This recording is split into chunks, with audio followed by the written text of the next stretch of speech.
नमस्कार। आत्मविश्वास, विश्वास पर दुनिया कायम है और अगर ये विश्वास स्वयं की आत्मा पर हो तो कहना ही क्या। आत्मा को सूक्ष्म होने के बावजूद भी सबसे ताकतवर माना गया है। न सिर्फ भारतीय संस्कृति ने बल्कि विज्ञान ने भी आत्मा को सर्वशक्तिमान माना है और इसे यूनिवर्स से संपर्क साधने का सीधा माध्यम बताया है। इसी आत्मिक शक्ति से ही हम मनुष्य तारों, सितारों और यहां तक कि दूसरे ग्रहों पर मौजूद तत्वों और जीवन को पढ़ने की शक्ति रखते हैं। यही आत्मा की शक्ति हमें एक दिन किसी अन्य ग्रह पर जीवन खोजने में भी सफलता दे सकती है। आत्मविश्वास ना होता तो आज भी मनुष्य आदिम काल में ही पड़ा रहता, जानवरों का शिकार कर खाता और गुफाओं में रातें काटता रहता।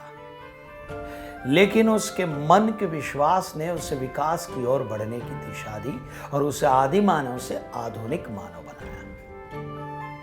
आत्मविश्वास ना होता तो एक 16 साल का बालक अभिमन्यु उस समय के महान योद्धाओं द्वारा रचित चक्रव्यूह को भेद उसमें अकेला जाने की हिम्मत नहीं कर पाता और ना ही आज इतिहास के पन्नों पर उसका नाम स्वर्णिम अक्षरों में लिखा मिलता। आत्मविश्वास के दम पर ही अरुणिमा सिन्हा जैसी एक दिव्यांग लड़की दुनिया की सबसे ऊंची चोटी माउंट एवरेस्ट पर चढ़कर एक अनोखा कीर्तिमान रच देती है।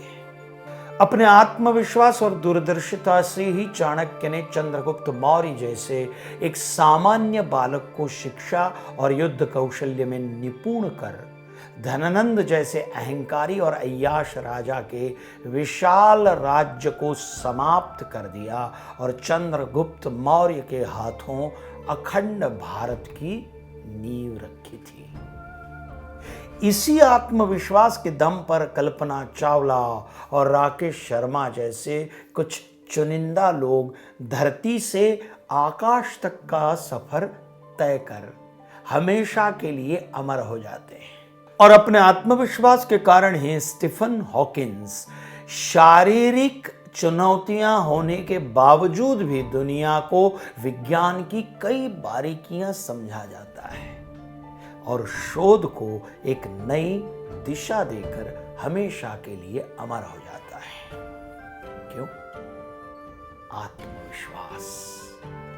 यही एक शब्द आत्मविश्वास रतन टाटा, घनश्याम दास बिड़ला और धीरूभाई अंबानी जैसे कुछ लोगों को आम से खास बना देता है और जो व्यापार जगत में अपना वो मुकाम हासिल करते हैं जहां पहुंचने की इच्छा तो हर इंसान की होती है, लेकिन उनकी तरह आगे बढ़ने का आत्मविश्वास मन में रखना बहुत कम लोगों के बस की बात होती है। जिंदगी इंसान और उसके आत्मविश्वास की पूरी परीक्षा लेती है, तभी उसके हाथों में सफलता की डोर थमाती है। सोचिए, अगर विक्रम साराभाई उनके सामने आने वाली कठिनाइयों और साधनों के अभाव में घबरा जाते, आज उन्हें हमारे देश में भारतीय अंतरिक्ष कार्यक्रम के जनक के रूप में जाना जाता।